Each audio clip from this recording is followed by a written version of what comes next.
మరి ఆమోస్ గ్రంథంలో దేవుడు దేశాలకు తీర్పు తీర్చడం అక్కడ మనం చూస్తాం. మొదటి అధ్యాయం, రెండవ అధ్యాయం కూడా ఆయన దేశాలకు తీర్పులు తీర్చడం గమనిస్తాం. దేశాల్లో ఆయన ఏం చూస్తున్నారు అంటే దేశంలో నీతిని, అలాగే న్యాయమును, పరిశుద్ధతను, పరివర్తన, ఇవన్నీ దేవుడు దేశాల్లో చూస్తున్నారు. అవి చూచినప్పుడు ఏ దేశంలో లేదో ఆ దేశం మీదకు నేను అగ్ని వేస్తాను అని చెప్పారు.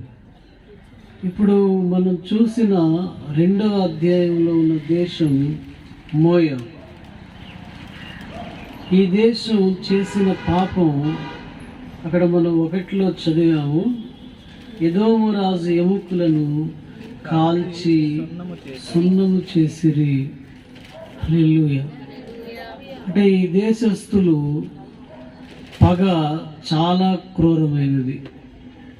వాళ్ళు పగ పడితే అంత క్రూరంగా పగపడతారు. చచ్చిపోయిన మనిషి ఎముకలు సున్నమయ్యేలాగా వారి పగ ఉన్నది. ఇంకను ఆయన పలు దేశాల వివరాలు మనకి ఇక్కడ ఇచ్చారు. 4వ వచనానికి వచ్చినప్పుడు యూదా దేశం యొక్క పాపం కూడా ఆయన చెప్పారు. వాళ్ళు చేసిన తప్పు ఏమిటంటే దేవుని ధర్మశాస్త్రాన్ని విసర్జించారు. అబద్ధాలను వాళ్ళు నమ్మారు. ఆయన విధులను వాళ్ళు గైకొనలేదు. ఇది యూదా దేశస్థులు చేసిన పాపం. వీళ్ళు ఎవరంటే దేవుని ప్రజలు. మోయాబీలు దేవుణ్ణి ఇంకా ఎరగని వాళ్ళు. హల్లెలూయా చెప్పు. మీకందరికీ నా చేయి మీద ఏదైనా అనుమానం ఉండొచ్చు. హల్లెలూయా. 9th క్లాస్ కుర్రాడు ఒక ఆయన, డ్రైవింగ్ వచ్చో రాదో తెలియదు, చాలా వేగంగా వచ్చి నన్ను గుద్దేశాడు. ఇక్కడున్న ఎముక చిన్నది చిట్లింది, పర్వాలేదు, నెక్స్ట్ వీక్ కల్లా పోతుంది. మీరు దేవుని వాక్యాన్ని జాగ్రత్తగా వినండి. మనం ఎక్కడికి వచ్చామంటే మోయాబు అన్యుల దేశం. అది ఇంకా అంతగా దేవుణ్ణి వాళ్ళు ఎరగలేదు. కానీ యూదులు దేవుణ్ణి ఎరిగినవారు. మరలా మనం 2వ అధ్యాయం మరి కాస్త ముందుకు వెళ్ళినప్పుడు అక్కడ ఇశ్రాయేలు కొరకు, అది ఉత్తర రాజ్యం, అది 6వ వచనంలో వారి కొరకు అంటారు. వీళ్ళు కూడా చాలా పొరపాట్లు చేసినట్టు మనం 6లో చూస్తాం. ఒకసారి చూడండి. సెలవిచ్చినది ఏమనగా, ఇశ్రాయేలు 3 సార్లు 4 సార్లు చేసిన దోషములను బట్టి నేను తప్పకుండా వానిని శిక్షింతును. ఏలయనగా ద్రవ్యమునకే దాని జనులు నీతిమంతులను అమ్మివేయుదురు, పాదరక్షల కొరకై బీదవారిని అమ్మివేయుదురు, దరిద్రుల నోటిలో మన్ను వేయుటకు బహు ఆశపడుదురు, దీనుల త్రోవకు అడ్డము వచ్చెదరు. తండ్రియు కుమారుడును ఒకదానినే కూడి నా పరిశుద్ధ నామమును అవమానపరుచుదురు. తాకట్టుగా ఉంచబడిన బట్టలను అప్పగింపక వాటిని పరుచుకొని బలిపీఠములన్నిటి యొద్ద పండుకొందురు. జుల్మానా సొమ్ముతో కొనిన ద్రాక్షారసమును తమ దేవుని మందిరములోనే పానము చేయుదురు. ఇవన్నీ ఉత్తర రాజ్యం ఇశ్రాయేల్లో జరుగుతున్న ఘోరం. దేవుడు ఆ దేశాన్ని చూసినప్పుడు యూదా దక్షిణ ప్రాంతం, దక్షిణ దేశం, దక్షిణ రాజ్యం అంటారు. ఇశ్రాయేలు ఉత్తర రాజ్యం. సొలొమోను కుమారుడు కాలంలో అవి 2 రాజ్యాలుగా విడిపోయాయి. ఇప్పుడు ఈ ఉత్తర రాజ్యంలో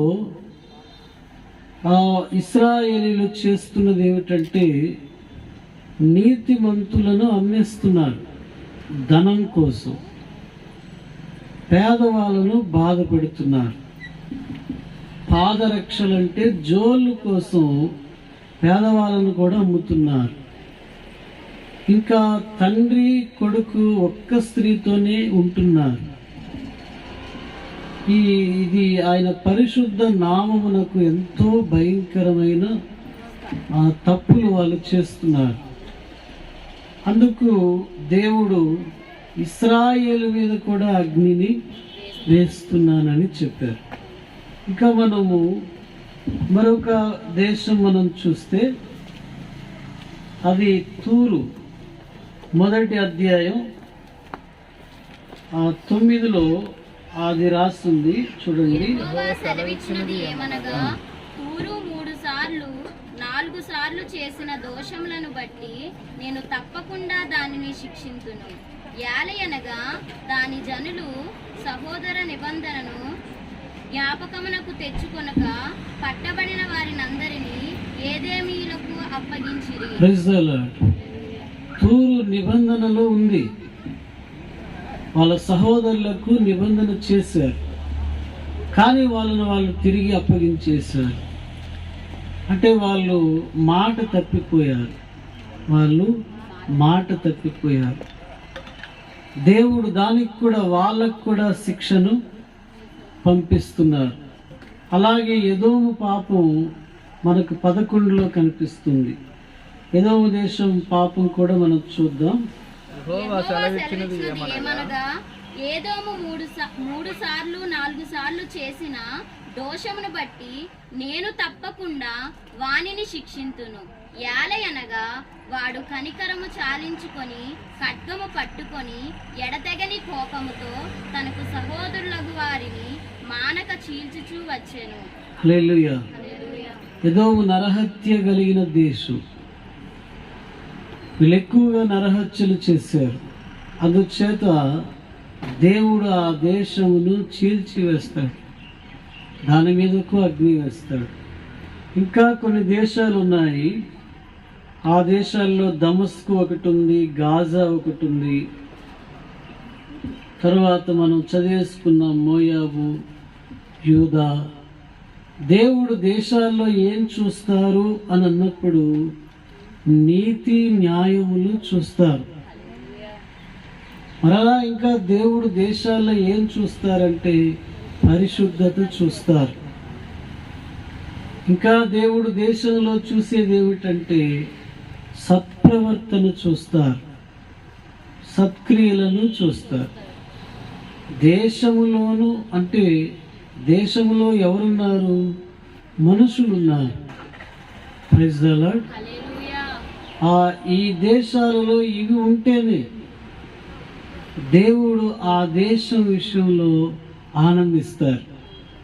కానీ ఇప్పుడు దేశాల్లో ఇక్కడ మనం దాదాపు ఒక 7 దేశాలు చూసాం, 8 ఉన్నాయి. ఈ 8 దేశాల్లో కూడా ఎక్కువగా ఒక దేశం నరహత్యలైతే, మరొక దేశం మాట తప్పేది, మరొక దేశం మోసం చేసేది, మరొక దేశం బలాత్కారం చేసేది, మరొక దేశం వావి వరుసలను మర్చిపోయింది. ఇలాగా ఈ దేశాలు ఉన్నప్పుడు ఈ దేశాలను సృజించిన వాడు ఏమంటున్నాడంటే నేను అగ్ని వేస్తాను అన్నారు. అగ్ని వేస్తే ఏమవుతాయి? పట్టణాలు కాలి బూడిదవుతాయి. అందుకని ఇప్పుడు కరోనా అనే అగ్ని వేశారనుకోండి, దేవుడు దేశాలు అల్లాడిపోవట్లేదు, అల్లాడిపోతున్నాయి. వ్యాక్సిన్ వేసుకున్న వాళ్ళు అందరూ క్షేమంగా ఉన్నారు అని మీరు అనుకుంటున్నారా? ఇప్పుడు అమెరికా దేశంలో వ్యాక్సిన్ కంప్లీట్ అవుతుంది, అయినా ప్రజలు చాలా 1000 మంది వరకు రోజు మరణించడం జరుగుతుంది. మరి దేశాలకు దేవుడు ఏం పంపుతున్నారంటే ఆయన తీర్పు పంపుతున్నారు. మీరు ఆలోచిస్తే ఆ దేశాల్లో పాపాలను, అన్యాయాలను, అక్రమాలను దేవుడు చూస్తూ ఒకసారి ఆయన ఏది చేయరు, కాలం గడిచిన తర్వాత ఆయన ఏం చేస్తారంటే వారి మీదకు ఈ అగ్నిని వేయడం అనేది జరుగుతుంది. ఉదాహరణకు సొదొమ గొమొర్రా అనే దేశాలు, వాటితో ఇంకా 5 పట్టణాలు కలిపి ఉంటాయి. ఆ దేశం ఎంత ఘోరమైనదంటే అవాంఛనీయమైన పనులు చేసేవారు. అంటే జంతువులతో కూడా వారు పాపం చేసినట్లు చరిత్రకారులు చెప్తారు. ఆ దేశం కొరకు దేవుడు చాలా సంవత్సరాలు ఓపికతోనే ఉన్నారు. అంటే సత్క్రియలు చేసిన వాళ్ళు ఎవరైనా వస్తారేమో. అయితే ఆ దేశంలో లోతు తప్ప మిగిలిన వారందరూ కూడా బాగా చెడిపోయి ఉన్నారు. దేవుడిగా ఆ దేశానికి తీర్పు అగ్ని గంధకాలుగా ప్రకటించారు. అంటే అగ్ని గంధకాలు వచ్చినప్పుడు ఆ మనిషి ఎముకలో ఉన్న మూలుగు కూడా కాలిందని రాన్ యాట్ అనే ఖగోళ శాస్త్రజ్ఞుడికి ఆయన తెలియచేశాడు. ఆ ఎముకలో ఉన్న మూలుగు కూడా అది కూడా బూడిదయింది అని చెప్పారు. ఇప్పుడు ఆ పట్టణాలని ఎవరైనా వెళ్ళి పరిశోధన చేస్తే ఆ పట్టణాలు బూడిద పొరలతో నిండి ఉన్నాయి. బూడిద ఎందుకు దేవుడు అలా చేశారు అని అడిగితే ఆ పట్టణాలు దేవునికి విరోధమైన పనులు చేశాయి. ఏం చేశాయంటే అవాంఛనీయమైన పనులు, పురుషులతో పురుషులు, స్త్రీలతో స్త్రీలు చేయకూడని పాపములు, జంతువుల సంపర్కం, ఇంకను అనేక రకములైన చెడు కార్యాలతో ఆ దేశం నిండి ఉండడం వలన దేవుడు ఆ దేశం మీదకి ఏం పంపారు? అగ్నిని పంపారు. హల్లెలూయా. ఆ అగ్ని వలన లోతు భార్య, లోతు పిల్లలు ఇద్దరు తప్ప ఎవరు మిగిలిలేదు. ఆ దేశపు రాజులతో సహా అందరూ బూడిదయ్యారు. ఎందుకంటే ఆ అధికారం ఎవరికి ఉన్నది? దేవునికి ఆ అధికారం ఉంది. ఆయనే సృష్టికర్త, దేశములను సృజించిన వాడు దేవుడే గనుక ఆయనకు దేశముల పైన అధికారం ఉంది. ఏ దేశమునైనా ఆయన నాశనానికి అప్పగించగలడు, ఏ దేశమునైనా నాశనము కాకుండా కాపాడగలడు. హల్లెలూయా. అందుకు ఆయన సృష్టికర్త. ఇక్కడ 8 దేశాల కొరకు మనం విన్నాం. దేవుడు 8 దేశాల్లో ఏం చూస్తున్నారు అని అంటే, ఆ దేశంలో నుండి ఆయనకేమీ బంగారం అక్కర్లేదు, వాళ్ళ ఆస్తిపాస్తులు అవేవి దేవుడు కోరరు, వారి యొక్క పైరూపాలు అవేవి దేవుడు కోరరు. ఆయన ఎప్పుడూ దేశాల నుండి కోరేది నీతి, న్యాయం, సత్ప్రవర్తన ఆ దేశాలలో ఉండాలి. హల్లెలూయా. నీతి ఉండాలి, న్యాయం ఉండాలి, సత్ప్రవర్తన ఉండాలి, సత్క్రియలు జరగాలి. అంటే ఆ దేశంలో లంచాలు ఉండకూడదు, వడ్డీ వ్యాపారాలు ఉండకూడదు, మోసాలు ఉండకూడదు, అక్రమ సంపాదన ఉండకూడదు, వ్యభిచారం జారత్వాలు జరగకూడదు, దుర్వ్యసనాలు అనేవి ఉండకూడదు, త్రాగుడు అలాగే కొన్ని డ్రగ్స్ తీసుకోవడం లాంటివి చేయకూడదు. ఇకను ఆ దేశంలో అపవిత్రమైన దృశ్యాలు చూడకూడదు. ఇలాగా ఆ దేశం నుండి దేవుడు నీతి న్యాయాలు కోరుతారు. కరోనా ఈ దేశం నుండి, ఈ ప్రపంచం నుండి వెళ్ళిపో అంటే అది ఎలా వెళ్ళిపోద్ది? హల్లెలూయా. అది పంపిన వాడే దాన్ని తొలగించగలగా. భూమి మీద మానవుల పాపములు పెరిగిపోయాయి, కంట్రోల్ చేయగలిగిన వారు ఎవరు లేరు. ప్రభుత్వాలు దేశాలను లేక పట్టణాలను అభివృద్ధి చేస్తాయి కానీ అవి పాపాలను కంట్రోల్ చేయలేవు. అలా అయితే వాళ్ళు మొట్టమొదట చలనచిత్ర పరిశ్రమనే ఆపాలి. దాని వలనే కోట్ల ప్రజలు నశిస్తున్నారు. అది ఆపే ధైర్యం ఏ ప్రభుత్వం చేయలేదు. హల్లెలూయా. మరి మీరు ఆలోచిస్తే దేశాల్లో మరి ఇవి ఎలాగా వస్తాయి, ఈ లక్షణాలు ఎలా వస్తాయి, అలాంటి వారు ఎక్కడ ఉంటారు, ఎక్కడ పుడతారు, కనీసం ఆ లక్షణాలు దేశానికి నేర్పే వాళ్ళు ఎవరు అనంటే, అందుకు దానియేలు గ్రంథం ఆఖరి అధ్యాయంలో ఇలా రాస్తారు. ఒకసారి దానియేలు గ్రంథం తీయండి, ఆఖరి అధ్యాయం. మీకు ఎవరికైనా పెద్ద బైబిల్ లేవనుకోండి, కొనుక్కోండి. మిమ్మల్ని తగలబెట్టిన బట్టలు కొనుక్కుంటున్నారు తప్ప బైబిల్ కొనుక్కోవడం లేదు. 12వ అధ్యాయం 3వ వచనం చూడండి. బుద్ధిమంతులైతే ఆకాశ మండలంలోని జ్యోతులను పోలిన వారై ప్రకాశించెదరు. నీతి మార్గము ననుసరించి నడుచుకున్నట్లు ఎవరు అనేకులను త్రిప్పుదురో వారు నక్షత్రం వలె నిరంతరమును ప్రకాశించెదరు. Praise the Lord. నీతి మార్గములో నడుచుకునేటట్లు ఎవరు అనేకులను త్రిప్పుతారో వారు నక్షత్రం వలె నిరంతరము ప్రకాశిస్తారు. హల్లెలూయా. అంటే ఇప్పుడు దేశాల్లో వీళ్ళు కావాలి, నక్షత్రాలు కావాలి, జ్యోతులు కావాలి. వీళ్ళ వలన ప్రజలు ఏమవుతారంటే నీతి మార్గాల వైపు మలచబడతారు. మరి ఇప్పుడు వీళ్ళు దేశంలో తక్కువ కాకూడదు, వీళ్ళు పెరగాలి, వీళ్ళ సంఖ్య పెరగాలి. ఈ నీతిమంతుల సంఖ్య పెరిగితే, ఈ నక్షత్రముల సంఖ్య పెరిగితే దేశాలను కాపాడవచ్చు. హల్లెలూయా. దేశాలను కాపాడవచ్చు. ఆ మొదటి ప్రపంచంలో దేవుడు నోవాహును కనుగొన్నాడు. చాలా సంవత్సరాల తర్వాత బబులోను చెరలో దానియేలు దేవుడు కనుగొన్నారు. దానియేలు వలన చాలా మంది జ్ఞానుల ప్రాణాలు కాపాడబడ్డాయి. అతడొక్కడే కలకు భావాన్ని చెప్పాడు.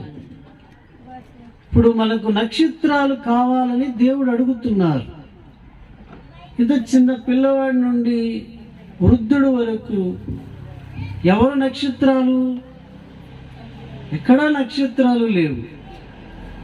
బుద్ధి మార్గములో బుద్ధిమంతులైతే ఆకాశ మండలములో జ్యోతులు వలె.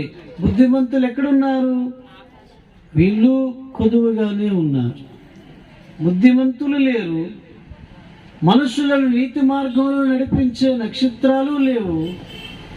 హల్లెలూయా. మరి దేశాలు ఏమవుతాయి? పాడవుతాయి.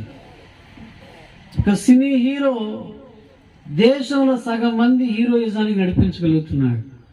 అతని స్టైల్లోనికి అతను మార్చగలుగుతున్నాడు. అందుకనే చాలామంది పిల్లలు ఆ హీరోల యొక్క పద్ధతుల్లోనే నడుస్తారు. మాటలు కూడా అలాగనే మాట్లాడతారు. వాళ్ళు నడవడం మారిపోయింది, వాళ్ళ మాటలు మారిపోయింది. మరి హీరోయిన్స్ను చాలామంది తీసుకుంటారు, వాళ్ళ అడుగు జాడల్లోనే వీళ్ళు కూడా నడుస్తారు. అంటే వాళ్ళ డైలాగ్స్, వాళ్ళ వెనకాతలు వచ్చే బ్యాక్గ్రౌండ్ మ్యూజిక్, వాళ్ళు ఒంటరిగా ఎక్కడో బీచ్ దగ్గర ఎక్కడ నిలబడ్డం, అక్కడ వచ్చే మ్యూజిక్ వీళ్ళని ఆకర్షించి వీళ్ళను వాళ్ళ యొక్క ఇమిటేషన్కి బానిసలుగా చేస్తారు. ఇప్పుడు వీళ్ళు కూడా బీచ్ దగ్గరికి వెళ్ళి ఎవరిలాగా మారుతారు? ఓ మోసేలా మోకాలు వేస్తారా? అలా చేయరు. అక్కడికి వెళ్ళగానే ఆ హీరోయిన్ వీళ్ళకి జ్ఞాపకం వస్తుంది, నేను కూడా ఇలాగ స్టైల్ ఇస్తాను, ఫోటో తీ అని చెప్పేసి. అంటే ఇమిటేషన్ వీళ్ళని నడిపిస్తుంది. వాళ్ళు అలా స్టిల్స్ ఇస్తే వాళ్ళకి డబ్బులు ఇస్తారు, నీకేమి ఇస్తారు? కానీ నువ్వు ఒక బానిసత్వంలో ఉన్నావు. ఎవరిని అనుసరించాలో తెలియని పరిస్థితి. ఇమిటేషన్ చేయాలనుకుంటే క్రీస్తు కోసం ప్రాణాలు అర్పించిన క్రిస్టియన్ మిషనరీస్ని ఇమిటేషన్ చేయి. వారు భారతదేశానికి వచ్చి చిన్న వయసులో వ్యభిచార వృత్తిలో పడేసిన వాళ్ళను విడిపించడానికి అమేకార్ మైకేల్ ఎంత కృషి చేసింది, అలాగనే పండిత్ రమాబాయి ఎంత కృషి చేసింది, మేరీ స్లెస్సర్ అడవి జాతి మనుషుల మధ్యలో ఎంత కష్టపడింది. అలాంటి వాళ్ళని ఇమిటేషన్ చేయండి, వాళ్ళని అనుకరించి నేను కూడా ఇలా చేయాలనుకోండి. ఓ సినీ నటిని చూసి, ఒక హీరోని చూసి వాళ్ళలా నేను ఉండాలి, వాళ్ళలా నా హెయిర్ స్టైల్ ఉండాలి, వాళ్ళలా నా నవ్వు ఉండాలని ఏనాడు అనకండి. వారు నవ్వినా యాక్షన్ చేసినా వారికి డబ్బులు వస్తాయి. నువ్వు నవ్వినా యాక్షన్ చేసినా నీకేమి రావు. అలా నీ కష్టం నువ్వే పడాలి, నీ ఇంట్లో కూడు నువ్వే వండుకో. నీకు ఎవరు పని మనిషి వస్తాడు? హల్లెలూయా చెప్పు. ఇమిటేషన్ చేయకూడదు. హల్లెలూయా. ఇప్పుడు దేశంలో జరుగుతుంది ఇదే. నీతి మార్గంలో మనుషులు నడిపించడానికి ఆ మొదటి ప్రపంచంలో నోవాహు ఒకడు కనబడ్డాడు. కానీ నోవాహుని ఎవరు లెక్క చేయలేదు. ఇప్పుడు కూడా మీలో చాలామంది దేవుని సేవకులు ఎవరు లెక్క చేస్తారు? ఇప్పుడున్న దేవుని సేవకులు అంటే ఇప్పుడున్న వాళ్ళు కష్టపడే వాళ్ళు చాలామంది ఉన్నారు, మరి కొందరు ఉన్నారులేండి, వాళ్ళు వేరు. కానీ వాళ్ళు కష్టపడే వాళ్ళు ఏమిటంటే ఆ బైబిల్ వారు భుజాన్న మోసుకుంటూ కొందరినైనా నీతి మార్గంలోకి నడిపించాలని ఓ చట్టంలో తిరుగుతున్న మనుషులు. కొందరినైనా నడిపించాలి. అలా వచ్చి చెప్పి వెళ్ళిపోయే వాళ్ళు కారాలు. భూమి మీద వాళ్ళ ఆయుష్కాలాలు ఉన్నంత కాలం వాళ్ళు ఏమడుగుతారంటే వాళ్ళ నీతి మార్గంలోకి రండి, పాపాన్ని వదలండి, ఇలా నడుచుకోండి అని బోధిస్తారు. ఇప్పుడు కొందరు ప్రసంగాలు పూర్తిగా భిన్నంగా ఉంటాయి. వాళ్ళు ఏమిటంటే వాళ్ళ కెమెరాల ముందు వాళ్ళ అందం చదవకూడదు, వాళ్ళు చాలా డీసెంట్గా ఉండాలి. కానీ అక్కడ ఒక పాపి పరిశుద్ధుడు అవుతున్నాడో లేదో వాళ్ళకి అవసరం లేదు. వాళ్ళ కెమెరాలో నేను ఎలా పడ్డానని చూసుకోవడానికి వాళ్ళకి టైం సరిపోతుంది. దేవుడు ఈరోజు చెప్పే మాటలు ఏమిటంటే దేశాల్లో ఉండవలసినది దేవుడు చూస్తున్నది ఇదే. కానీ దేశాలు నడిపించడానికి నక్షత్రాలు కావాలి. నక్షత్రాలుగా ఉండడానికే దేవుడు మనల్ని పిలిచారు. అందుకే మనం అందరం వచ్చాం. కానీ పిలిచారుగా వచ్చాము, కానీ పిలిచినట్లుగా బ్రతకడం మానేసాం. హల్లెలూయా. ఈరోజు కూడా ఇక్కడ చాలా మంది సినిమాలు చూసిన వాళ్ళు ఉన్నారు. దేవుడు వీళ్ళను పిలిచారు, కానీ వీళ్ళు ఎక్కడ మారారు? ఎంతో మందిని పిలిచారు, ఫలానా వ్యాపారాలు, తప్పు వ్యాపారాలు అవి చేయకండి అని దేవుడు పిలిచారు, కానీ వాళ్ళు ఎక్కడ మారారు? ఎవరు మారలేదు. మరి ఎవరు ఈ దేశంలోని నక్షత్రాలుగా ఎవరు ప్రకాశిస్తారు? హల్లెలూయా. ఇప్పుడు మన క్రైస్తవ్యం అనేది ఒక నటనగా మారిపోయింది. చాలా మంది కోసం సాక్ష్యాలు భూమి మీద లేవు. కొంతమంది కోసం ఇప్పటికీ సాక్ష్యం భూమి మీద, మన పాత దైవజనులు, వాళ్ళ కోసం సాక్ష్యాలు ఇప్పటికీ ప్రకాశిస్తూనే ఉన్నాయి. నేటి తరంలో ఇంకేమీ ఉండదు. ఇక ముందుకు వచ్చినప్పుడు ఉంటాయో ఉండవో కూడా తెలియదు. కానీ దేవుడు నీతో చెప్తున్న మాట, నీవైనా ఒక నక్షత్రం కావాలి. దేశాలను నువ్వు నడిపించలేకపోయినా ఒక 2 ఇళ్ళనైనా దేవుని వైపు నడిపించగలవు. అంటే ఏం చేయాలి? నువ్వు బుద్ధిమంతుడు కావాలి. ఏం చేయాలి? నువ్వు నీతిని న్యాయమును అనుసరించాలి. పరిశుద్ధతలో నువ్వు ఉండాలి. అప్పుడు నిన్ను చూచిన వాళ్ళు నీ మాటలు విని ఆ జీవము గల దేవుని వైపు తిరుగుతారు. అది చేయగలిగితే చాలు. వాళ్ళనే దేవుడు ఏమని పిలిచారు? నక్షత్రములు అని పిలిచారు. హల్లెలూయా చెప్పండి. హల్లెలూయా. మీరు చాలా మంది దేవుడి మాటలు విన్నట్టు నాకు కనబడలేదు. Praise the Lord. వినండి, మరలా దొరకు. ఇశ్రాయేలీల కంటే మనం మేలుకరమైన వాళ్ళమేమి కాదు. ఇశ్రాయేలీలు గ్రంథం మనం చదివినప్పుడు ఎందుకు వీళ్ళు దేవుణ్ణి ఇలా బాధపడతారని మనం అనుకుంటాం. వాళ్ళకు తాతలు మనం. హల్లెలూయా. వాళ్ళు కనబడ్డారు, మనం కనబడమంటే. వాళ్ళు అలా చేశారు. దేవుడు ప్రవక్తల ద్వారా గద్దించారు. మన దగ్గరకు వచ్చి 1000 మంది పాస్టర్లు బోర్లుదినా నువ్వెవడవే నాకు చెప్పాను అంటే మన అటువంటి పద్ధతులు ఉన్నవా? దేవుని దృష్టిలో చాలా మంది లేరు ఇక్కడ. ఆయన ఎప్పుడో చాలా మంది చేతులు వదిలేశారు.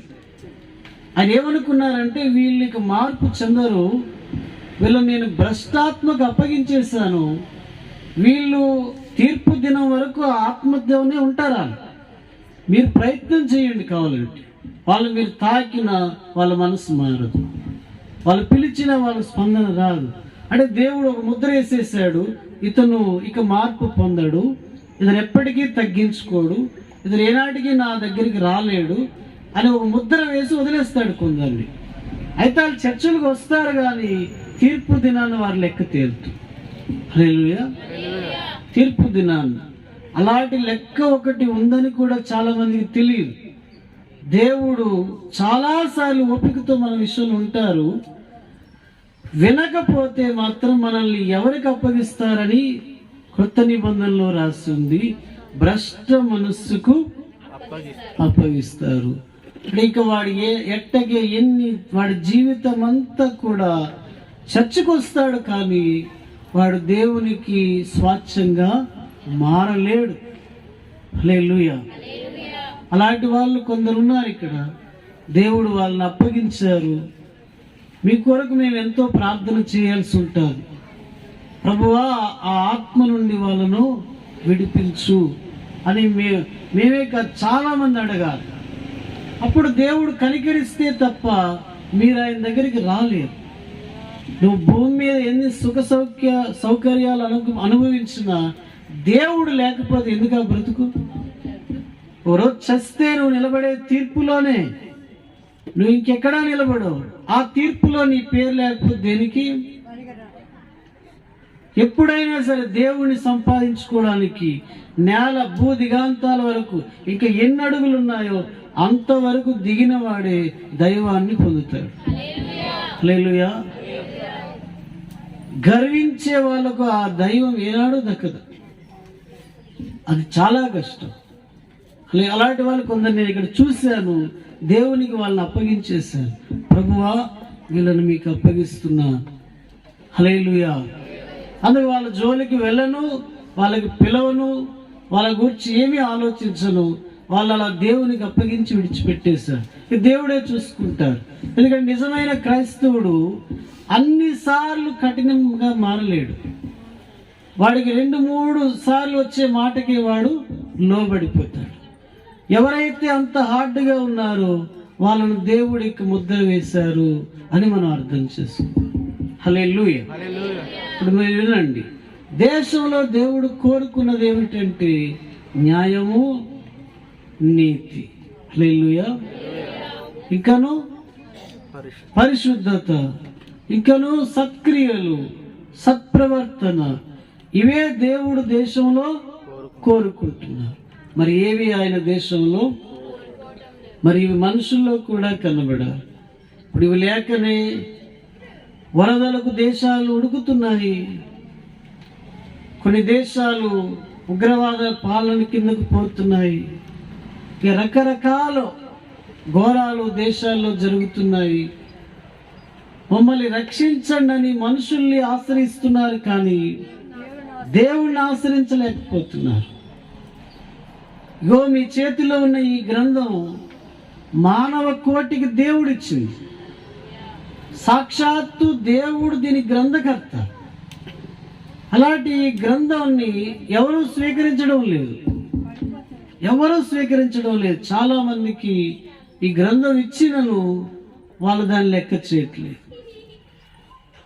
మీలలో కూడా ఉన్నాయి. దీని గ్రంథకర్త దేవుడు, పరిశుద్ధాత్మ ద్వారా రాయబడినది. ఇందులో మనం ముఖాలను మన బ్రతుకులను కూడా చూసుకోవచ్చు. నేను ఎలా జీవిస్తున్నాను అనేది ఇందులోనే మనకు తెలుస్తుంది. ఈ గ్రంథాన్ని చాలా మంది చదవరు. దేశం ప్రపంచం అంతా ఇలాగే ఉంది. ప్రపంచంలో చాలా మంది ఈ గ్రంథాన్ని తీసుకోవట్లేదు. కొన్ని దేశాలు ఈ గ్రంథాన్ని తెస్తే కఠినమైన శిక్షలు అమలుపరుస్తున్నారు. అంటే ఈ గ్రంథాన్ని వద్దంటున్నారంటే వాళ్ళు ఎవరిని వద్దంటున్నట్టు? ఒక విధంగా దేవుడు మాకు అవసరం లేదు అంటే. ఉత్తర కొరియా ఆకలి కేకలు వినబడుతున్నాయి, దేవుడు మాకు వద్దంటున్నారు. సృజించిన వాడినే మాకు వద్దంటున్నారు వాళ్ళు. ఇప్పుడు ఏం చేస్తాం మీరు ఆలోచించండి. దేశాల్లో నక్షత్రాలు లాంటి వారు లేస్తే వాళ్ళు ఆ దేశాలకు దేవుణ్ణి వాళ్ళ ప్రవర్తన ద్వారా చూపగలుగుతారు. క్రైస్తవుల్లో అగ్రస్థానాల్లో ఉన్నవారు ఉన్నారు. ఒక ఊరిలో ఒక ఆయన నాతో మాట్లాడుతూ ఇలా అన్నారు, సార్ ఇక్కడికి కొత్తగా ఒక ఎంఆర్ఓ వచ్చారు, ఆయన క్రిస్టియన్. టేబుల్ ఇంకా ఆయన చైర్లో కూర్చోక ముందే పాస్టర్ గారు వచ్చి కీర్తనల భాగం చదివారు, ప్రార్థన చేశారు. ఆయన ఆ చైర్లో కూర్చున్నాడు, పాస్టర్ గారికి ఏదో ఇచ్చి పంపించాడు. రెండవ రోజు నుండి భయంకరమైన లంచాలు తీసుకుంటున్నాడు. ఏం చేస్తున్నాడు అంటే మాదిరిగా ఉండవలసిన వాళ్ళే ఇప్పుడు అక్కడ ఉన్న ఆయన అంటాడు, మీరేమో ఇలా బోధిస్తారు, వాళ్ళేమో అలా జీవిస్తారు, దేని నమ్మమంటారు అని ప్రశ్న వేశాడు. హల్లెలూయా. ఇప్పుడు మీరు ఆలోచించండి, మాదిరిగా లేరు క్రైస్తవులు, కానీ వాళ్ళు పాటలు పాడుతారు, సంఘాల్లో ప్రార్థనలు చేస్తారు. అలాగనే సెక్రటరీలుగా, ట్రెజరర్లుగా, ప్రెసిడెంట్లుగా, చైర్మన్లుగా, సంఘ పెద్దలుగా పిలిపించుకుంటారు. కానీ వాళ్ళ దగ్గర ఈ క్యారెక్టర్ అనేది ఏమీ లేదు. ఒక మంచి జీవితం వాళ్ళకి లేదు, మంచి చరిత్ర వారికి లేదు. అందుచేతని క్రైస్తవ్యం ఆధ్యాత్మికముగా ఎదగడం లేదు. ఇది అంటే మంది బలంతో ఎదుగుతుందే కానీ ఆధ్యాత్మిక బలంతో ఏమీ ఎదగలేదు. ఇప్పుడు ఇక్కడ జల్లెడు వేసి జల్లిస్తే ఎన్ని గట్టి గింజలు ఉన్నాయో ఆ భగవంతుడికి తెలియదు. హల్లెలూయా. ఎవరికి తెలియదు. రావడం అయితే విస్తారంగా ప్రజలు వస్తారు, కానీ ఎవరు కరెక్ట్గా నీతి, న్యాయము, పరిశుద్ధత, సత్క్రియలు అనుసరిస్తున్నారు అనేది మనం చూడగలగాలి. అది దేవుడికి కావాలి, అదే కావాలి. మీరు ఎన్నెన్నో చేసేసి ప్రభువా ప్రభువా అని నన్ను పిలిస్తే మీరు ఎవరో నాకు తెలియదని దేవుడు అంటారు. Praise the Lord. నీ నామమున మేము ఇవి చేసాం అవి చేసామంటే మీరెవరో నాకు తెలియదు అని దేవుడు అంటారు. అందుకు దేవుడు అనేది ప్రభువా ప్రభువా అని పిలిచే ప్రతివాడు తండ్రి చిత్తమును నెరవేర్చువాడై ఉండాలి. హల్లెలూయా. దేశాలు ఇవి కోరుకుంటున్నారు. ఆ దేశం ఎవరు? రష్యా చూడండి, ఇంకా అనేక దేశాలు, చైనా చూడండి, ఇంకా ఇండియా చూడండి, అమెరికా చూడండి, బ్రిటన్ చూడండి. మన అనేక దేశాలు పరిశీలిస్తే ఆ దేశాల్లో దేవుడు కోరుకుంటున్న ఈ నీతి ఉందా? ఈ న్యాయం జరుగుతుందా? యథార్థత అనేది ఉన్నదా? సత్క్రియలు జరుగుతున్నాయా అని చూస్తే మేము మా దేశాన్ని ఇలా డిజిటల్ రంగంలోకి తీసుకెళ్తున్నాం.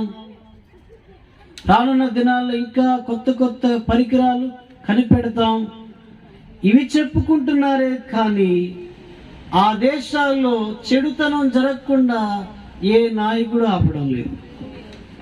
హల్లెలూయా. ఒక దేశంలో మన ఇండియా నుండి ఒక ఆయన వెళ్ళాడు. అందరూ 13-14 సంవత్సరాల పిల్లలే, స్కూల్కి వెళ్ళి వచ్చే పిల్లలు. పార్కుల్లో అలా నడుచుకుంటూ వెళుతూ ఒకరినొకరు పట్టేసుకుంటూ అసహ్యంగా ప్రవర్తిస్తుంటే ఇండియా నుండి వెళ్ళిన స్పీకర్ అంటున్నాడు, ఏంటండి ఇదంటే ఆ డ్రైవర్ చెప్తున్నాడు, ఇక్కడ ఇదన్నీ సాధారణమే, మీరు అవేవి పట్టించుకోక, వాళ్ళకి స్వేచ్ఛ ఉంది. అలాంటి స్వేచ్ఛ ఎలా ఇచ్చారు? హల్లెలూయా. చాలా సంవత్సరాల క్రితం మన ఇండియాలో కూడా ఒకరి మీద ఒకరు పడే ఆ వాల్ పోస్టర్ కోసం చర్చలు జరిగాయి. తర్వాత ట్యాక్స్ కోసం ఏమో దాన్ని పూర్తిగా మార్చేసి ముఖాల మీద ముఖాలు పడేటట్టుగా కూడా వారికి లైసెన్స్లు ఇచ్చేశారు. ఇలా ఉన్నప్పుడు దేశాలు ఎక్కడికి పోతాయి? భ్రష్టత్వంలోనికి. పంటలు ఎక్కడి నుండి పండుతాయి? దేశంలో నీతిమంతులు లేరు. ఆర్థిక అభివృద్ధి ఎక్కడి నుండి వస్తుంది? మంచి పరిపాలన ఎక్కడి నుండి జరుగుతుంది? చాలా కాలం క్రితం కొన్ని దేశాల్లో 10 కమాండ్మెంట్స్ ప్రకారం దేశాలు నడిచేవి. ఆ దేశాలు అద్భుతంగా ఉండేవి. తర్వాత వాళ్ళు వేరే వ్యక్తి సింహాసనం ఎక్కగానే ఆ యొక్క ఆజ్ఞలను తీసేసేవారు. వాళ్ళు సొంత పరిపాలన ప్రారంభించారు. హల్లెలూయా. అమెరికా మొదట 2, 3 ఆ అధ్యక్షుల కాలంలో చాలా బాగుండేది. మరి దేవునికి భయపడేవారు. అందుకనే అగ్రరాజ్యాలు ఒకటైంది. చివరి దశకు వచ్చినప్పుడు ఇప్పుడు చూడండి, అది ఆ యొక్క పరిపాలన ఏమి. హల్లెలూయా. మీరు జో బైడెన్ చెప్తారా? హల్లెలూయా చెప్తారు. ఇప్పుడు అక్కడ ఏమి క్రైస్తవ నీతి ఏమి కనబడడం లేదు. అక్కడ అధ్యక్షుడు ఎవరైనప్పటికీ వాళ్ళు బైబిల్ మీద ప్రమాణం చేస్తారు. కానీ దేవుడు అంటున్నారు, దేశంలో ఉండవలసినవి లేకుండా పోయే. అంటే నక్షత్రాలు లేరు, సత్య మార్గంలో నడిపించేవారు లేరు. ఇప్పుడు పిల్లలనైనా సన్మార్గంలో నడిపించే తల్లిదండ్రులు ఎక్కడున్నారో, పిల్లలు తప్పులు చేస్తే వాళ్ళు కొట్టే గద్దించే తల్లిదండ్రులు లేరు. పిల్లల్లో నక్షత్రాలు లేవు. హల్లెలూయా. పట్టణాల్లో లేవు, గ్రామాల్లో లేవు, దేశాల్లో లేవు. ఏ ఇంటిలో కూడా బుద్ధిమంతులు లేకపోవడం వలన నక్షత్రాల ప్రకాశం అనేది లేదు. చెప్పుకోవడానికే మనం క్రైస్తవులం, కానీ ఇశ్రాయేలీల కంటే మనం ఎక్కువ దేవుని నామానికి చెడ్డ పేరు తెస్తున్నాం. ఇప్పుడు మీరు ఆలోచించి, ఒక అవకాశాన్ని దేవుడు మనకిచ్చారు, పశ్చాత్తాపడే అవకాశం దేవుడిచ్చారు. ఎవరు ఎలా ఉన్నా నీ మట్టుకు నువ్వైనా ఒక మంచి క్రైస్తవుడిగా బ్రతుకు. ఆ దేవుని ఆజ్ఞలను అనుసరిస్తూ జీవించు.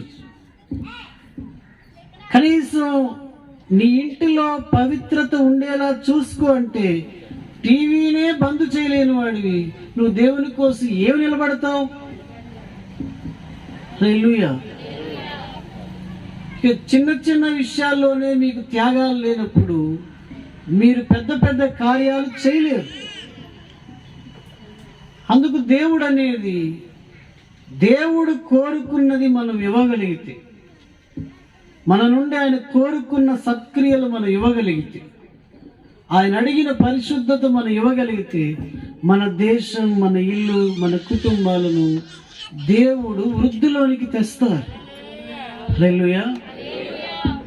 ఆ వృద్ధి ఎలా ఉంటుందో మనకు తెలియదు, తెచ్చేవానికే తెలుస్తుంది. మరి ఆయన తేవడానికి ముందు ఏమడుగుతున్నారు? ఇక్కడ మోయాబు చూడండి, ఆ రాజు మీద పగ ఉంది, అతడు చచ్చిపోయాడు, చంపేశారు. అయినా సరే ఆయన ఎముకలు ఏం చేస్తున్నారు? సున్నమయ్యేటప్పుడు చేశారు.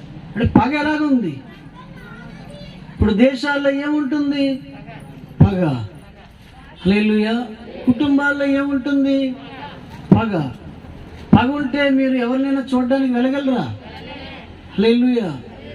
పగలతో రగిలిపోతున్నారు. బయటికి మదర్ తెరీసాల్లా కనబడుతుంది. హల్లెలూయా చెప్పు. పగలతో రగిలిపోతున్నారు. ఆ లోపట పగను ఉంచుకొని దేవుణ్ణి ఎలా పిలుస్తున్నావు? అసలు యేసు ప్రభువుని ఎలా నువ్వు పిలుస్తావు? ఏనాడు ఈరోజు జరిగిన దాన్ని ఈరోజే మర్చిపోయి సూర్యుడు అస్తమించే లోపు ప్రతి గొడవను వదిలేయమని దేవుడు చెప్పారు.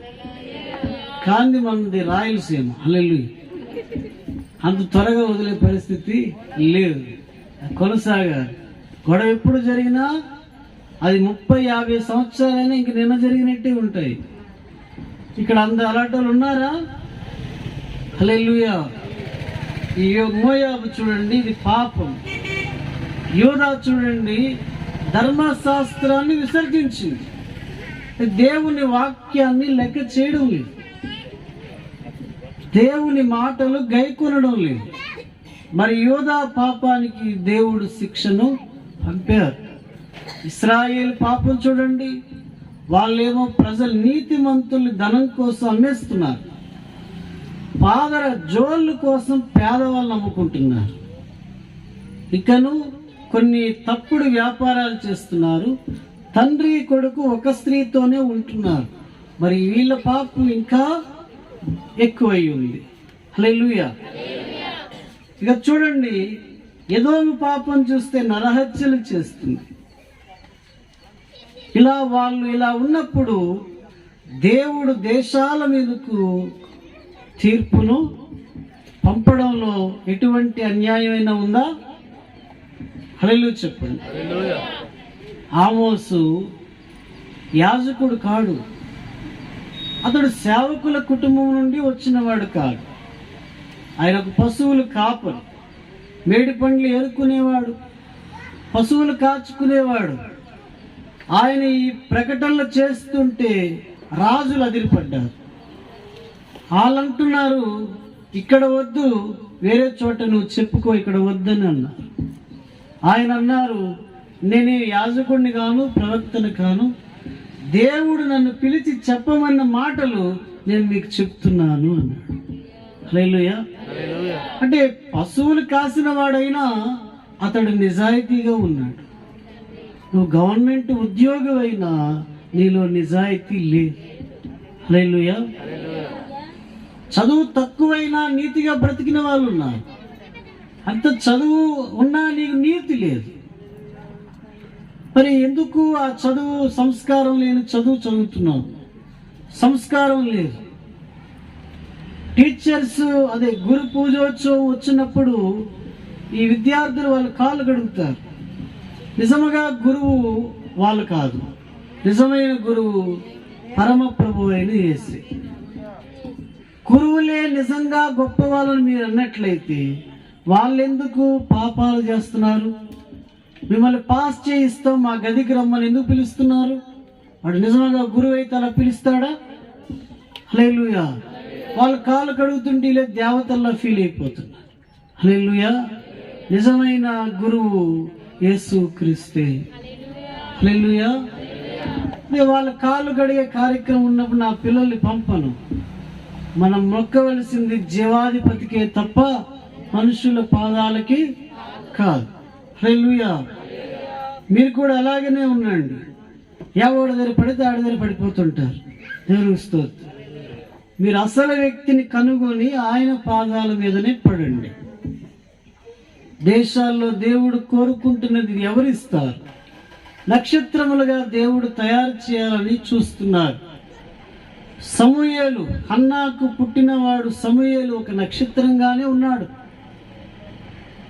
ఎలా ఆ తల్లి సంవత్సరం తన కుమారుడికి చేసిన బోధ అతనిలో పునాదులు వేస్తుంది.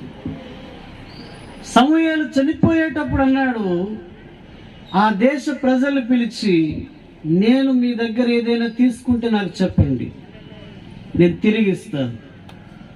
అంటే అతడిలో ఉన్న నిజాయితీని రుజువు చేసుకుంటున్నాడు. కానీ అతని పిల్లలు లంచగొండులైపోయారు. అతనైతే అక్కడ నుండి సమూయేలు పిల్లల దగ్గర నుండి రాజు కావాలని ప్రజలు కోరడం మొదలుపెట్టారు. వాళ్ళు సమూయేల్లా ఉంటే వాళ్ళు రాజు కావాలని కోరకపోరు. హల్లెలూయా. వాళ్ళ పిల్లలు లంచాలు తీసుకొని నీతిని అవినీతికి తిప్పేశారు. అందుచేతే మాకు రాజు కావాలని ప్రజలు అడిగారు. కానీ సమూయేలు లాగా వాళ్ళు లేరు. తల్లి సంవత్సరానికి ఒకసారి వస్తుంది సిలోకు, వచ్చి వాడి కొన్ని మాటలు చెప్తుంది. ఆ పునాదులు అతను ఎంతో బలంగా వేసుకున్నాడు. ఎదురుగా ఏలీ పిల్లలు స్త్రీలతో పాపం చేస్తున్నారు. కానీ సమూయేలు ఎలా నిలబడ్డాడో చూడండి. దుష్ట సాంగత్యం మంచి నడవడిని పాడు చేస్తారు. వాళ్ళతో ఉండి కూడా వాళ్ళ అమ్మగారికి చెప్పాడు, అమ్మా పాస్టర్ గారి పిల్లలు ఇలా పాపం చేస్తున్నారు. వాళ్ళ అమ్మగారు అన్నారు, నాయనా నాకు చాలా కాలం పిల్లలు లేరు, నేను నిన్ను అడిగితే దేవుడు నాకు ఇచ్చారు. చాలా జాగ్రత్త, వాళ్ళు చేసినట్లు నువ్వు చేయకూడదు. వాళ్ళలా నువ్వు ఉండకూడదు. వాళ్ళ పాపానికి దేవుడు శిక్ష విధిస్తాడు. నువ్వు అక్కడి నుండి దూరంగా వెళ్ళు. వాళ్ళకు కూడా సమూయేలు పిలుచుంటారు, నువ్వు కూడా రా అని అనుంటారు. కానీ సమూయేలు అంగీకరించలేదు. కనుకనే గొప్ప న్యాయాధిపతిగా దేవుడు ఆయనను ఎదిగేలాగా చేశారు. 2 రాజులకు ప్రమాణ స్వీకారం అతడే చేయించాడు, సౌలు, దావీదు. హల్లెలూయా. వాళ్ళను ప్రతిష్ఠించినది ఆయనే. కానీ ఎవరి మాటలు విన్నాడు? తన తల్లి చెప్పిన దేవుని మాటల పునాది మరో నక్షత్రంగా ఉంది. అందుకని యెహెజ్కేలు గ్రంథంలో దేవుడు అంటారు, సమూయేలు, దానియేలు, యోబు వీళ్ళు ముగ్గురు ఏ దేశంలో ఉన్నా వాళ్ళకి హాని రాదు. ఎలాంటి బ్రతుకులయ్యి మీరు ఆలోచించండి. వీళ్ళు ఇలా నక్షత్రాల్లో బ్రతికారు కనుక వాళ్ళ కోసం మనము చెప్పుకుంటున్నాం. మరి ఇప్పుడు మిగిలినది ఎవరంటే మనమే. మీకు 2 చెవులు ఉన్నాయి, ఒక చెవు వినడానికి, ఇంకోటి వదిలేడు. ఇక్కడే వదిలేస్తారు. మీరు ఇక్కడ వదిలేసి చక్కగా ఇంటికి వెళ్ళిపోతారు. మరలా మీ పనులు మీరే చేసుకుంటారు. ఒక నక్షత్రంలా ఉండాలనేది మీకు ఆలోచన రాలేదు. భూమి మీద మనుషుల మరణం కొరకు కొన్ని మాటలు రాసి ఉంటాయి. కీర్తనలో ఎక్కువ వాటి కోసం రాస్తాయి.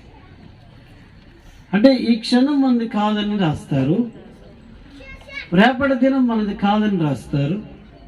దావీదు తన పాటలు ఎక్కువ ఈ మాటలు పెట్టేవాడు. ఈరోజు అంటే నిన్నటి వారమే కానీ నేటి వారం కామని రాస్తారు. హల్లెలూయా. అలాంటి మానవ జీవితం, ఈ యొక్క నరుల జీవితం అదే. ఇది ఏ క్షణాన్న ఎప్పుడు ఆగిపోతుందో ఎవరికి తెలియదు. నిన్న ఒక ఆమె ఫోన్ చేసి, మా బంధువుల్లో ఒక ఆమె కరోనాతో చనిపోయింది, ఆమె కడుపులో బేబీ కూడా ఉందండి అని చెప్పి. ఇక ప్రసవించే సమయం దగ్గరికి వచ్చింది. కానీ ఇద్దరూ చనిపోవడం, చిన్న వయసు, అదే ఫస్ట్ కాన్పు, చాలా బాధాకరంగా ఆ గృహమంతా నిండుంది. అంటే ఎప్పుడు ఏ క్షణాన ఏం జరుగుతుందో తెలియదు. 10 నిమిషాల్లో నేను ఇంటికి వెళ్ళిపోతాను, 10 నిమిషాల్లో అతను వచ్చి నన్ను గుద్దేశాడు, నేను ఇంటికి వెళ్ళకుండా హాస్పిటల్కి వెళ్ళాల్సి వచ్చింది. అంటే ఏ క్షణాన ఏం సంభవిస్తాదో మనకు తెలియదు. అది మనం పైన పెట్టుకొని ఇప్పుడు నేను ఒక నక్షత్రంగా జీవించాలి, ఒక బుద్ధిమంతునిగా నేను బ్రతకాలి, ఒక సత్ప్రవర్తన కలిగిన వాడిగా నేను ఉండాలి. నిజముగా దేవుణ్ణి వెంబడించిన అపోస్తులను నేను వెతుక్కుంటూ వెళ్ళాలి. హల్లెలూయా. అలాంటి జీవితాన్ని మీరు కోరుకోవాలి. కానీ దేశాలు ఎదోము ఎవరు? యాకోబు సహోదరుడు ఏసావు.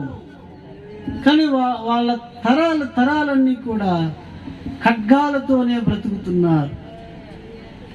యాకోబు నుండి వచ్చిన ఇశ్రాయేలు దేవుని ప్రజలు, వీళ్ళు కూడా అపవిత్రతతోనే బ్రతుకుతున్నారు. యాకోబు 13 మంది సంతానంలో మగపిల్లలు 12 మంది కాగా ఆడపిల్ల వదిలేస్తే, ఇందులో ఒకడు తండ్రి భార్యతో అతడు పాపం చేశాడు. హల్లెలూయా. అంటే ఆ యాకోబుని ఇశ్రాయేలుగా మార్చిన దేవుడు ఆ గృహంలో జరిగిన దాన్ని చూచి ఎంతో చింతించాడు. నక్షత్రాలుగా బ్రతికిన వారిలో యాకోబు సంతతిలో యోసేపు ఒకడు నిలబడ్డాడు. ఐగుప్తు దేశంలో నిలబడిన పవర్ఫుల్ స్టార్ అన్నమాట. హల్లెలూయా. శక్తివంతమైన నక్షత్రం యోసేపు. ఆయన ఆ దేశంలో నిలబడ్డాడు. ఆయన ఆ దేశంలో నిలబడి ఎంతో ఘనముగా అక్కడ ఆ దేశపు రాజుల దగ్గర దేవుని నామాన్ని మహిమపరిచారు. హల్లెలూయా చెప్పండి. మరి ఇప్పుడు దేశాలకు ఎవరు కావాలి? హల్లెలూయా, నక్షత్రాలు కావాలి. యోసేపు ఒక నక్షత్రమేనా? సరే, దానియేలు బబులోనులో నక్షత్రాలు, షద్రక్, మెషక్, అబేద్నెగో వాళ్ళు నక్షత్రాలే. సమూయేలు ఆ కాలములో ఆయన ఒక నక్షత్రం, యోబు ఆ తరములో ఆయన ఒక నక్షత్రం. హల్లెలూయా. 12 మంది అపోస్తలులు 12 నక్షత్రాలు. ఆ సంఘాల్లో పుట్టినవారు అకుల ప్రిస్కిల్ల ఆ దంపతులు 2 బలమైన నక్షత్రాలు. ఇక్కడ మార్కు లూకు వీళ్ళు కూడా బలమైన నక్షత్రాలు, పరిచారకులుగా ఉన్నవారు. ఇప్పుడు మన జీవితాలకు వస్తే అసలు ఇవేవీ లేవు. మీరు ఏమనుకుంటున్నారో నాకు తెలియదు. వచ్చి వెళ్ళడం కాదు, క్రైస్తవ్యం అనేది వచ్చి వెళ్ళేది కాదు. ఇలాంటి వచ్చి వెళ్ళే సంఘాలు నేను చాలా చూశాను.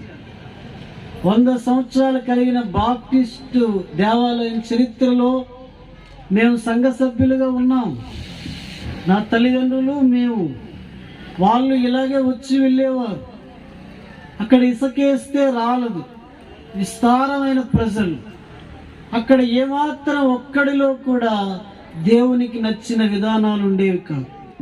కానీ మీరు చర్చికి వెళితే ఎక్కడైనా ఒక ప్రఖ్యాతిగాంచిన స్థలానికి వెళ్ళామా అన్నట్టు ఉంటుంది. అక్కడ అప్పుడే దిగిన చీరలన్నీ దించుతారు. రకరకాలు వాళ్ళ జోళ్ళు ఏమిటి, వాళ్ళ మేకప్స్ ఏమిటి. అలాగే పురుషులు కూడా షూట్లు బూట్లు వేసుకొని వస్తారు. అలా రావడం తప్పని లేదు, వస్తారు. కానీ వాళ్ళలో ఏముండదంటే వాక్యం ఉండదు. ఇలా వేసుకున్న వాడిని మొఖాలే అంటే వేయగలడా? వేయలేడు కదా. అవన్నీ వాళ్ళకున్నాయి, వాక్యం ఎవరిలోనూ లేదు. వాళ్ళ సంఘంలో ఉన్న వాళ్ళు ఒక్కడిలో వాక్యం లేదు. కానీ అక్కడ ఉన్న ఫండు ఒక 4-5 ఊర్లను పోషించవచ్చు, అంత ధనం ఉంది. కానీ వాళ్ళలో ఒక్కడి దగ్గర కూడా వాక్యము లేకపోయింది. హల్లెలూయా. ఇప్పుడు మీరు ఆలోచిస్తే అలాంటి సంఘం ఈ సంఘం కాకూడదు. అలాంటి వ్యక్తులుగా మీరు ఉండకూడదు. మీకు దేవుడు ఇంతగా బోధించినా మీరు ఎందుకు స్థిరపడలేదో నాకు అర్థం కాలేదు. హల్లెలూయా. ఆయన మిమ్మల్ని ఇంతకంటే సరిచేయగలరా? ఆయన మిమ్మల్ని గానుగులో వేసి తిప్పుతున్నారు. పిక్కలు నలిగితేనే శ్రేష్టమైన నూనె వస్తుంది. నలగడానికి ఇష్టం లేని పిక్కలు చాలా ఉన్నాయి. అవి వేస్తుంటే బయటకు గెంతుతున్నాయి. హల్లెలూయా. మరలా దేవుడు వేస్తున్నారు, మరలా గెంతుతున్నాయి. చివరికి వేసేవాడికి చిరాకు వచ్చి అలా ఇసిరేస్తాడు. అలా చాలా పిక్కలు తులిపోయాయి ఇక్కడ. మరి వేయరు మిమ్మల్ని, మీరు అలాగనే ఉంటారు. హల్లెలూయా. ఇక మిగిలిన వాళ్ళు తిప్పుకుంటూ వాళ్ళ ద్వారా దేవుడు తన పనులు జరిగించుకుంటూ పోతారు. అలా దున్నబడితేనే భూమి విత్తనాల ద్వారా గొప్ప పంటలు వస్తాయి. దేవుడు తన వాక్యము ద్వారా, తన మాటల ద్వారా మిమ్మల్ని దున్నుతూ ఉన్నారు, బాగు చేస్తూ ఉన్నారు. మార్పు పొందడానికి ఎందుకు నిర్లక్ష్యం? హల్లెలూయా. ఆయన ఏమైనా మన ఆస్తిపాస్తులు అడిగారా? నీతిని అనుసరించు, న్యాయం అనుసరించు, పరిశుద్ధంగా బ్రతుకు, నీ కళ్ళ ముందు చెడుతనాన్ని నువ్వు తీసేసుకో, దేవునికి ఇష్టమైన పనులు నువ్వు చెయ్యి, దేవునికి ఇష్టం లేనివన్నీ వదిలే. ఇంతకంటే దేవుడు మరి ఏది అడగరు. హల్లెలూయా. ఒక దినం వచ్చిన తర్వాత ధనవంతుడు ఏడవడం మొదలు పెట్టాడని పరిశుద్ధ గ్రంథంలో రాయబడి, అంతవరకు ఏడవలేదు. ఎక్కడ ఏడుస్తున్నాడు? చనిపోయినప్పుడు. ఆయనకు వచ్చిన గుండెపోటు 2 నిమిషాలు ప్రార్థన చేసే అవకాశాన్ని కూడా ఆయనకి ఇవ్వలేదు. హల్లెలూయా. వచ్చి రాగానే అతడు పడి చచ్చిపోయాడు. ఇప్పుడు చిన్నపిల్లలకు కూడా ఆ స్ట్రోక్స్ వస్తున్నాయని మనం వింటున్నాం. హల్లెలూయా. ఎవరో అబ్బాయి పబ్జి ఆడుతూ గుండెపోటుతో చనిపోయాడని వాళ్ళ తల్లిదండ్రులు చెప్పారు. ఇప్పుడు దీన్ని బట్టి చూస్తే అది మనకు 1 నిమిషం కూడా నేను పాపిని ప్రభు అనడానికి కూడా అవకాశం ఇయ్యదు. అది రాక మునిపే, మన పోకడ ఎప్పుడూ మనకు తెలియక మునిపే మనం నక్షత్రములుగా మారాల్సి ఉంది. బుద్ధిమంతులుగా మనం మారవలసింది. మన మనస్సును మార్చుకోవాలి. వయసు మీద పడి తలలు పండి మీసములు పండి వయసు మీద పడిన వారు మోకాల మధ్యలో తల పెట్టుకొని ఇంకా మాకు పవిత్రమైన బ్రతుకు ఇవ్వండి అని అడుగుతున్నారు. ఎవడో పవిత్రులు కాలేము. అది జీవిత కాలం అడుక్కోవలసినది. ఎవరిని? ఆ పరిశుద్ధుడైన యేసుని. మాకు ఇంకా పవిత్రత ఇవ్వండి ఇవ్వండి అని మనం అడుగుతూ ఉండగానే ఆయన ఆ అర్థింపు విని మన కాలం వచ్చినప్పుడు మనల్ని తీసుకుని వెళ్ళిపోతారు. హల్లెలూయా. నేను అంతా కంప్లీట్ అండి. ఏంటి కంప్లీట్? హల్లెలూయా. నాకు అన్నీ బాగున్నాయి, నేను పవిత్రంగానే ఉన్నాను. అలా చెప్పిన నువ్వు 1 యోహాను పత్రిక చదువు. నువ్వు నెంబర్ 1 అబద్ధికుడు అని రాస్తుంది. ఎవడు పవిత్రుడు కాడు. హల్లెలూయా. దేవుడు చేస్తేనే పవిత్రులు అవుతాం. ప్రయత్నం మాత్రం నాకు పవిత్రమైన జీవితాన్ని ప్రసాదించని దేవుణ్ణి వేడుకోవడమే ప్రయత్నం. ఇప్పుడే మీరు ప్రార్థన చేస్తారు కొందరు, మరలా ఇప్పటి వరకు చేయరు చెప్పండి. మళ్ళీ ఆదివారం వరకు చేయరు. ఇప్పుడు వస్తారు, ఏదో రిబ్బన్ కటింగ్ చేయడానికి వచ్చిన వాళ్ళలాగా వస్తారు. హల్లెలూయా. మళ్ళీ ఆదివారం వరకు. ఈ వారంలో నువ్వు ఎప్పుడైనా దేవుడు నిన్ను పిలిచేస్తే ఈ పరిస్థితి ఏమిటి?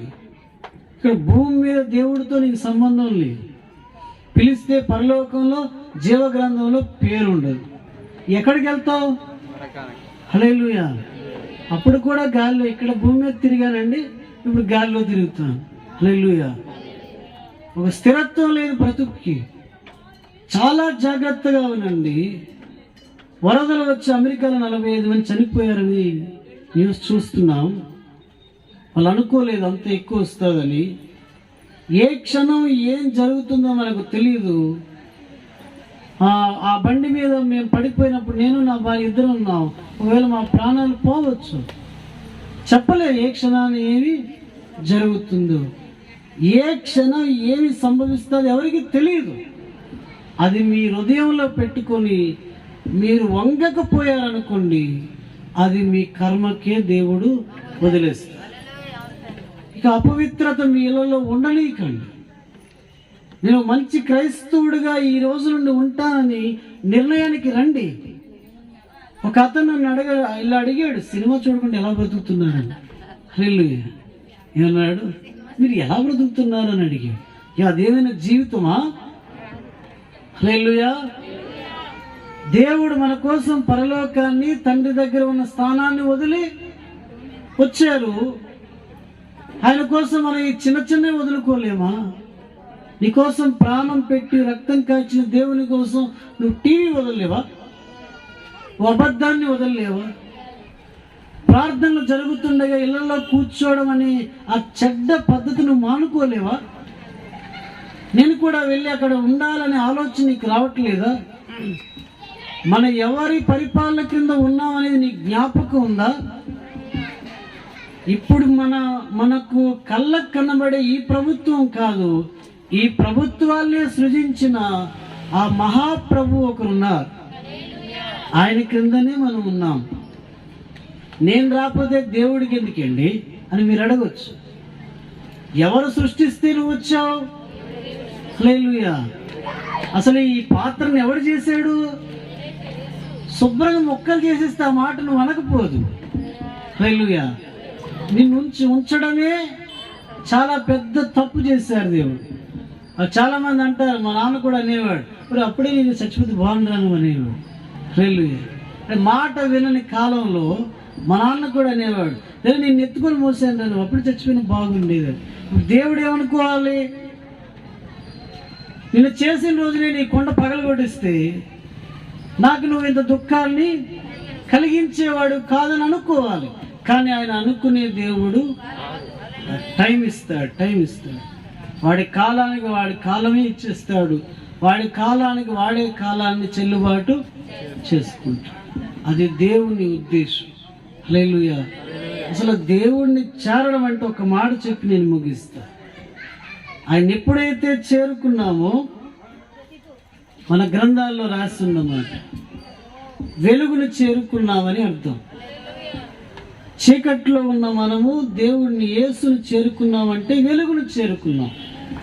పెద్దలు అన్నది, ఒరే పిడికిటిలో ఉన్న ముద్దను నువ్వు నోటికి అందించకుండా